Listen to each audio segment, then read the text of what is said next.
businesses out here in Montana City to feel safe. And I think my customers feel safe when they enter. Most of the businesses we spoke to Friday declined to comment on the mandate. The situation in Jefferson County could still change. Health department leaders say the county health board has had discussions about the pros and cons of implementing a local mandate, and they may consider one at their next meeting. In Boulder, Jonathan Ambarian, MTN News. The state's top medical officer, Dr. Greg Holzman, who has often been the face of the state's COVID-19 response and policy, is resigning. Holzman submitted his resignation letter yesterday, one day before Governor Greg Gianforte lifted the statewide mask mandate. Holzman often appeared beside the previous governor, Democrat Steve Bullock, during public briefings last year on COVID-19 responses. He was a big booster of wearing masks to slow the spread of the virus, although he did say he knew it was difficult to enforce. Public Health and Human Services Director Adam Meyer said in a statement today that Holzman did an incredible job and that he looks forward to working with him on the rollout of vaccines. Holzman said he will stay on the job until April 16th. He also said he will continue his career in public health, but outside of state government. He cannot immediately be reached for further comment. Taking a look at the state's COVID-19 situation, active cases in Montana continue to fall, staying below 3,000. Now, just over 200 additional COVID-19 cases were reported in the state today, and 111 people are currently hospitalized with the virus. One additional death was reported today, which brings the statewide death total to 1,339. MTN uses a combination of state and local data to report COVID-19 cases and deaths here in Montana. All right, now it's time for First Weather with Chief Meteorologist Curtis Grevenitz. And Curtis, there's no scooter. It's so cold my scooter decided to stay home I don't blame today. it. Right? A lot of people might have done that as well. Well, good evening, everybody. Take a look at the morning lows. Some of the coldest numbers I could find. Newland Creek in the Little Belts.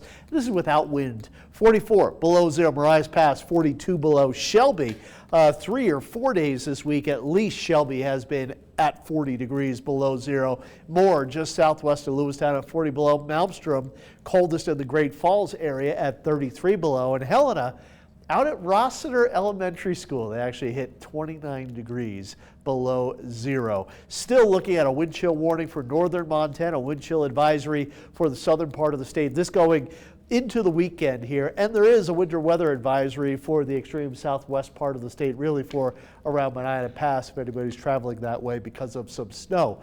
Clouds are related to how cold it gets at night, and the clouds in some areas are moving out. So it will be another bitterly cold night for most of the state, but parts of the state could be down around 30, 40 below. Again, this is the worst of winter this year as far as how cold it has been and how cold it will be over the next couple of nights. And the swinging 80s, actually we could have a temperature swing of 80 degrees going from the lows over the last few nights to the highs getting into the end of next week. Not 80 degrees, but a temperature difference from those lows down around 40 below to maybe 40 above zero. I'll have more of the forecast coming up. Well, a project years in the making is done. The Rocky Mountain Development Council announced they completed their latest affordable housing project, the Red Alder Residences. MTN's Alexia Guayo takes us inside the newest community. The last time MTN News was here, these houses looked like this. Over half of these housing units were still under construction in October. Now the Rocky Mountain Development Council says they have finished their 85-unit Red Alder residences. Feels really good to have it. It's always nice. It's satisfying to see it in something that's taken 3 years to pursue, I guess, or create. To see it actually come to fruition is pretty awesome. Getting through the process of getting the applications through and getting people scheduled and in and approved and all the process. It's a lot of work, but it's really rewarding because you get to meet a lot of great people and definitely see the need for affordable housing in Helena.